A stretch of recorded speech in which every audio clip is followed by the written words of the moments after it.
안녕하세요. 이런 곳에 사연을 보내게 될 줄은 정말 생각도 못했습니다.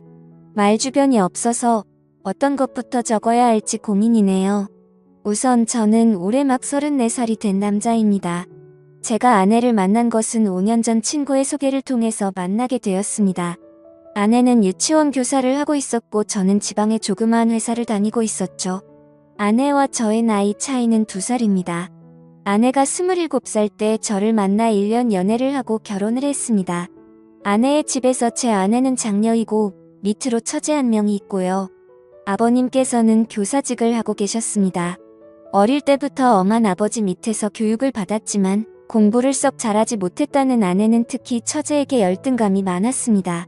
처제는 공부를 잘해서 명문대를 갔거든요.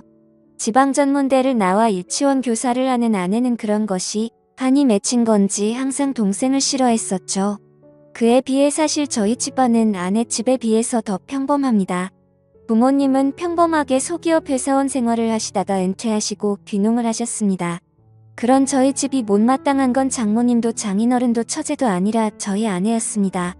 말끝마다 저희 집안 이야기를 꺼내 기가 쪽팔린다며 처제의 코를 어떻게든 납작하게 만들어야 된다고 말하더니 저랑 사귀면서도 동료 보육교사가 클럽에서 의사를 만나서 이번에 결혼한다는 둥 허황된 이야기를 하고 있더군요. 그런 문제로 교제 당시에는 몇 번은 헤어지기도 했습니다. 돈 많은 남자 찾아가라고.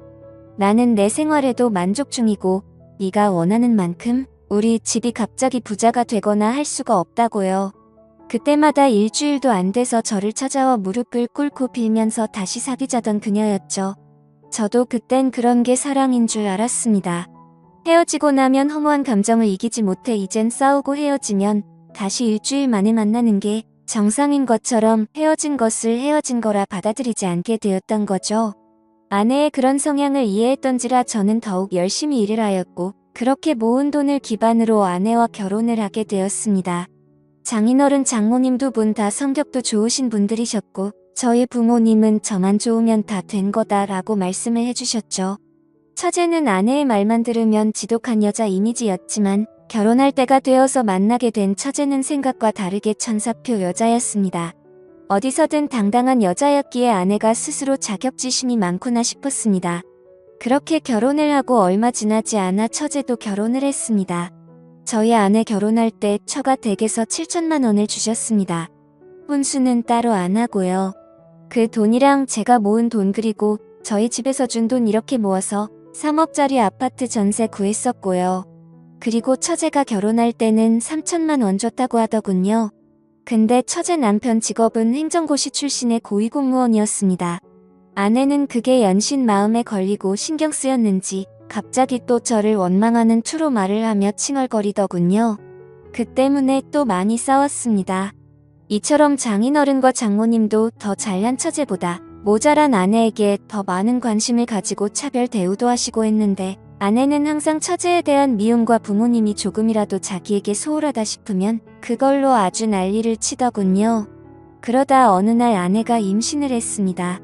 임신하면 민감해지긴 하지만 아내는 임신하고 나서 초조함과 짜증이 날이 갈수록 점점 늘더군요. 나중에서야 왜 그랬는지 알게 되었지만 그때는 그 전에 아이를 임신한 아내를 보며 책임감을 느끼면서 어떻게든 아내의 기분을 맞춰주려고 했고 아내가 원하는 음식이나 모든 걸 다 해주기 위해서 최선을 다했습니다. 저희 집에서도 아내의 임신 소식에 기뻐하시며 반찬들이나 며느리가 좋아하는 음식 해먹으라고 용돈도 많이 주시고 했어요. 그렇게 저는 노예같이 아내를 모시면서 아내의 임신 기간을 함께했고 기다림 끝에 저희는 소중한 아들을 얻게 되었습니다. 그렇게 출산하고 4달이 지나고 나서 아내는 심심하면 친정집에 내려가더군요. 갓난 아이를 보기가 힘이 든다면서요.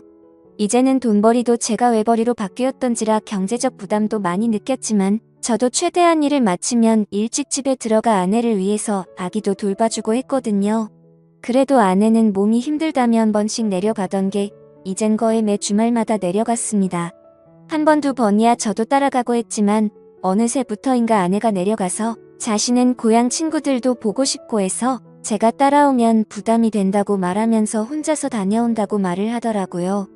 그때부터 전 아내의 태도에서 뭔가 이상함을 느꼈습니다. 그러던 중 주말이 되자 한사코 저보고 따라오지 말라며 혼자서 처가를 내려가더군요. 그래서 집에 잘 도착한 건지 걱정이 되어서 아내에게 전화를 걸었더니 받지 않았고 장모님께 전화를 하니까 아이만 맡겨두고 친구랑 놀러 간다며 말하고 바로 나갔다고 하더군요. 그래서 장모님께 솔직히 말씀 좀 부탁드린다고 요즘 아내 이상한 점이 없냐고 하니 장모님이 머뭇거리시더니 사실 아내가 육아로 스트레스를 너무 많이 받았는지 내려올 때마다 이렇게 친구들이랑 놀고 온다고 하더군요. 저는 컴퓨터로 아내가 깔아둔 핸드폰 분실 추적 기록을 따라서 아내가 어디 있는지를 찾아봤더니 위치가 그 동네 번화가로 나오더군요. 그래서 짜증이 확 나서 아내에게 계속해서 전화를 하였고 받을 때까지 연속적으로 전화를 했습니다. 끝내 전화를 받자마자 아내는 짜증을 내더라고요. 친정집에 와서 좀 쉬지도 못하냐고 버럭 소리를 지르면서 화를 내더니 전화를 끊더군요. 그때 당시에도 아내의 핸드폰은 여전히 번화가였고 클럽의 위치를 가리키고 있었습니다.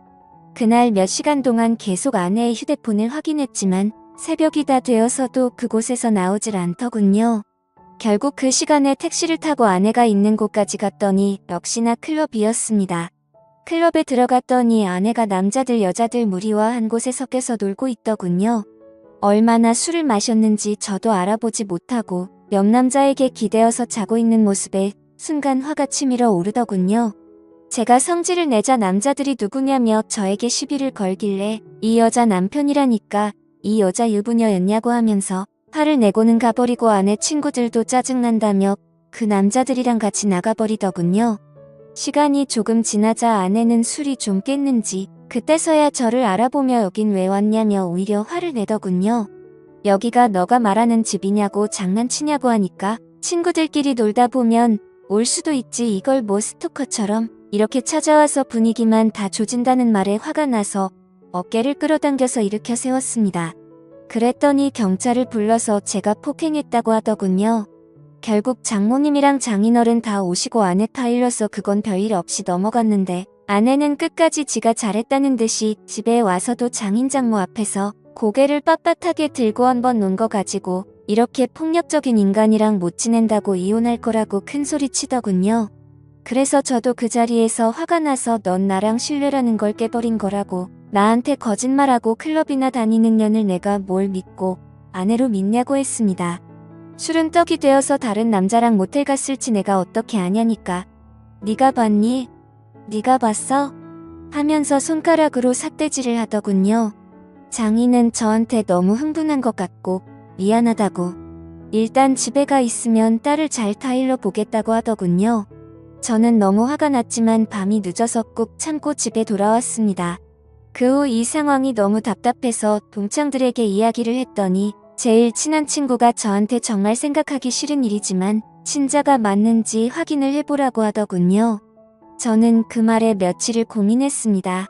근데 그 제안에 심어진 의심이 떨쳐지지 않고 혹시 설마라는 생각들이 계속해서 커져가서 저도 미쳐버릴 것 같더군요. 결국 아들의 친자 확인을 의뢰했고 저는 검사 결과를 받자마자 처가 댁으로 달려갔습니다. 그리고 도저히 참지 못하고 장모님 앞에서 아내에게 욕을 갈겨버렸습니다. 아내가 경찰 부르라며 난리치길래 바로 얼굴에다가 검사 결과가 담긴 종이봉투를 던지며 말했습니다. 이 더러운 인간아.